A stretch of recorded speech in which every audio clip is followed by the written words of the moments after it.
Om Swastiastu. Yang terhormat Ibu Igusti Ayu Purnawati SE MSIAK selaku dosen pembimbing utama. Yang terhormat Bapak Dr. Iputu Gede Diatmika SEAK MSI selaku dosen pembimbing pendamping. Dan yang terhormat Bapak Dr. Gede Adi Yuniarti SEAK MSI selaku dosen penelaah. Pertama, perkenalkan saya memperkenalkan diri. Nama saya Igede Rudiarsaniasa, NIM 15170511194. Hari ini saya akan mempresentasikan proposal saya yang berjudul Pengaruh Media Exposure, Kinerja Lingkungan, Tipe Industri, dan Pertumbuhan terhadap Pengungkapan Emisi Karbon pada Perusahaan Manufaktur dan Pertambangan di Indonesia. Pertama, saya mulai dari latar belakang masalah. Saat ini, perkembangan revolusi industri telah berkembang pesat hingga mencapai fase revolusi industri 4.0. Meskipun perkembangan ini terus bergerak ke arah positif, namun di balik semua itu terdapat dampak buruk yang tidak dapat dihindari, yaitu terjadinya krisis lingkungan. Salah satu penyebabnya yaitu kegiatan perindustrian yang mengambil alih fungsi hutan dan penggunaan energi fosil. Salah satu dampak negatif tersebut yaitu terjadinya pemanasan secara global atau yang sering kita ketahui sebagai global warming. Kenaikan suhu ini menyebabkan adanya perubahan iklim yang dapat mengganggu keberlangsungan hidup manusia di muka bumi. Salah satu langkah yang dapat ditempuh perusahaan untuk ikut serta dalam menjaga keberlangsungan yaitu melalui carbon accounting. Carbon accounting merupakan suatu proses perhitungan dan perlaporan terkait emiten karbon yang dihasilkan perusahaan. Munculnya carbon accounting merupakan salah satu bentuk komitmen protokol Kyoto dan Paris Agreement dalam mengatasi masalah emisi karbon yang semakin parah. Indonesia merupakan salah satu negara yang ikut meratifikasi protokol Kyoto dengan melalui Undang-Undang Nomor 17 Tahun 2004 dalam rangka melaksanakan pembangunan yang berkelanjutan dan ikut dalam upaya menurunkan emisi gas rumah kaca. Indonesia juga ikut menandatangani Paris Agreement pada tanggal 22 April 2016 dan kemudian meratifikasi pada tanggal 31 Oktober 2016. Target penurunan emisi gas rumah kaca yang disepakati oleh Indonesia dalam Paris Agreement ditetapkan dalam National Determined Contribution atau NDC. Dalam dokumen NDC tersebut, target Indonesia dalam menurunkan emisi gas rumah kaca sebesar 29% tanpa syarat yang dilakukan dengan usaha sendiri dan 41% percaya dan dilakukan dengan dukungan internasional yang memadai pada 2030. Indonesia sendiri sudah melaporkan pencapaian dalam laporan gas rumah kaca dan monitoring pelaporan verifikasi. Dari tabel yang ada dapat dilihat bahwa kontribusi pada tahun 2017 mengalami kenaikan sebesar 2,55%, yang sebelumnya pada tahun 2016 hanya dapat mengurangi sebesar 15,07%. Namun pada tahun 2018 Indonesia mengalami penurunan kontribusi dalam mengurangi emisi gas rumah kaca, di mana Indonesia hanya berkontribusi sebesar 7,85%, menurun 9,77% dari tahun sebelumnya. Hal ini disebabkan oleh naiknya emisi gas rumah kaca yang dihasilkan oleh beberapa sektor industri, diantaranya adalah sektor energi dan IPPU atau Industri Process and Product Use. Upaya pengurangan emisi gas rumah kaca perusahaan dapat dilihat pada pengungkapan emisi karbon. Pengungkapan emisi karbon merupakan pengungkapan untuk menilai karbon sesuai organisasi dan menetapkan target yang ingin dicapai dalam pengurangan emisi karbon. Pengungkapan emisi karbon biasanya tersedia pada laporan tahunan dan laporan keberlanjutan perusahaan. Pada praktiknya, di Indonesia sendiri pengungkapan emisi karbon masih bersifat sukarela. Adapun beberapa faktor yang mempengaruhi pengungkapan emisi karbon, yang dimana di dalam penelitian ini memiliki 4 faktor, yaitu media exposure, kinerja lingkungan, tipe industri, dan pertumbuhan. Yang pertama yaitu media exposure. Dengan adanya media, perusahaan yang sering menjadi pemberitaan media biasanya akan lebih termotivasi dalam melakukan pengungkapan aktivitas lingkungannya. Yang kedua yaitu kinerja lingkungan. Perusahaan yang memiliki lingkungan yang baik akan dengan sukarela melakukan pengungkapan informasi lingkungan dalam upaya membedakan diri dari perusahaan yang lain yang memiliki kinerja lingkungan yang buruk. Selanjutnya yang ketiga yaitu tipe industri, di mana perusahaan yang mengeluarkan karbon yang tinggi atau intensif dan menghasilkan kerusakan lingkungan cenderung akan mengungkapkan lebih banyak informasi mengenai tanggung jawab sosial dibandingkan dengan jenis yang non-intensif. Dan yang terakhir adalah pertumbuhan, di mana perusahaan dalam mempertahankan pertumbuhannya secara tidak langsung akan memfokuskan kegiatannya dalam mencari keuntungan dan meningkatkan penggunaan sumber daya alamnya. Perusahaan yang mengalami pertumbuhan yang tinggi biasanya lebih memprioritaskan tujuan ekonomi dibandingkan melakukan kelestarian alam.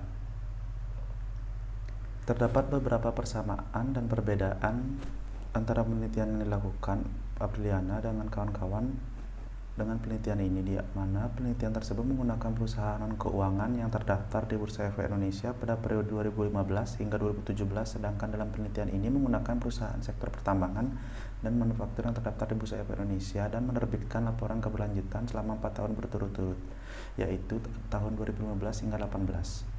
Dalam penelitian Apriliana dan kawan-kawan, variabel yang digunakan yaitu tipe industri, profitabilitas dengan proksi ROA, dan kinerja lingkungan, sedangkan dalam penelitian ini menggunakan dua variabel dengan penelitian sebelumnya yaitu tipe industri dan kinerja lingkungan, karena masih menunjukkan inkonsistensi pada variabel tersebut. Dan untuk keboran penelitian ini, peneliti menambahkan dua variabel berbeda dari penelitian sebelumnya yaitu media exposure dan satu variabel yang diduga masih sedikit digunakan yaitu pertumbuhan. Dengan adanya research gap tersebut, peneliti ingin melakukan penelitian kembali pada beberapa variabel tersebut, sehingga peneliti mengambil judul pengaruh media exposure, kinerja lingkungan, tipe industri, dan pertumbuhan terhadap pengungkapan emisi karbon pada perusahaan manufaktur dan pertambangan di Indonesia. Selanjutnya, identifikasi masalah. Yang pertama, masih banyaknya perusahaan yang belum menyertakan pengungkapan emisi karbon pada laporan tahunan maupun laporan keberlangsungan. Yang kedua, yaitu terjadinya peningkatan pelepasan emisi GRK oleh perusahaan sektor energi dan IPPU atau Industrial Process and Product Use. Yang ketiga, yaitu turunnya kontribusi Indonesia dalam mengurangi emisi GRK. Dan yang terakhir, penelitian sebelumnya masih menunjukkan hasil yang berbeda. Selanjutnya, pembatasan masalah penelitian. Agar penelitian ini lebih fokus, maka peneliti membatasi penelitian hanya berkaitan dengan pengaruh media exposure, kinerja lingkungan, tipe industri, dan pertumbuhan terhadap pengungkapan emisi karbon perusahaan manufaktur dan pertambangan di Indonesia. Selanjutnya yaitu rumusan masalah penelitian. Yang pertama, bagaimanakah pengaruh media exposure terhadap pengungkapan emisi karbon? Dan yang kedua, bagaimanakah pengaruh kinerja lingkungan terhadap pengungkapan emisi karbon? Yang ketiga, bagaimanakah pengaruh tipe industri terhadap pengungkapan emisi karbon? Dan yang terakhir, bagaimanakah pengaruh pertumbuhan terhadap pengungkapan emisi karbon? Selanjutnya yaitu tujuan penelitian. Tujuan dalam penelitian ini yaitu yang pertama, untuk mengetahui pengaruh media exposure terhadap pengungkapan emisi karbon. Yang kedua, untuk mengetahui pengaruh kinerja lingkungan terhadap pengungkapan emisi karbon. Yang ketiga, yaitu mengetahui pengaruh tipe industri terhadap pengungkapan emisi karbon. Dan yang terakhir, yaitu untuk mengetahui pengaruh pertumbuhan terhadap pengungkapan emisi karbon. Selanjutnya yaitu manfaat penelitian. Dalam penelitian ini dibagi menjadi dua, yaitu manfaat teoritis dan praktis. Selanjutnya itu kajian teori. Kajian teori penelitian ini terdiri dari grand teori. Yang pertama yaitu teori stakeholder, yang mana merupakan teori yang menjelaskan proses dalam membangun relasi atau hubungan baik yang dilakukan organisasi dengan beberapa tokoh di sekitarnya. Yang kedua yaitu teori legitimasi, merupakan teori yang menjelaskan bagaimana perusahaan dalam meyakinkan masyarakat bahwa aktivitas yang dilakukan perusahaan sesuai dengan norma-norma dan batasan-batasan yang berlaku di masyarakat. Selanjutnya ada laporan keberlanjutan, lalu emisi karbon, lalu pengungkapan emisi karbon, media exposure, kinerja lingkungan, tipe industri, dan pertumbuhan. Selanjutnya, ada kajian hasil penelitian terdahulu yang terdiri dari 8 penelitian terdahulu, di mana yang pertama oleh Pratiwi tahun 2016, yang kedua oleh Cahya tahun 2016, yang ketiga Kurniawati dan Sarwenda tahun 2018, yang keempat Kuswandi dan Kusumadewi tahun 2019, yang kelima Apriliana, Ermaya, dan Septian tahun 2019, yang keenam Saptiwi tahun 2019, yang ketujuh Novianti, Purnamawati, dan Kurniawan pada 2020, dan terakhir ada Hilmi, Puspitawati, dan Utari tahun 2020. Selanjutnya kerangka berpikir dan hipotesis. Dalam penelitian ini dapat dilihat kerangka berpikir penelitian ini sebagai berikut, dan hipotesis penelitian dapat disampaikan sebagai berikut. Hipotesis pertama, media exposure berpengaruh positif terhadap pengungkapan emisi karbon perusahaan manufaktur dan pertambangan. Hipotesis selanjutnya yaitu kinerja lingkungan berpengaruh terhadap pengungkapan emisi karbon perusahaan manufaktur dan pertambangan. Hipotesis ketiga yaitu tipe industri berpengaruh positif terhadap pengungkapan emisi karbon pada perusahaan manufaktur dan pertambangan.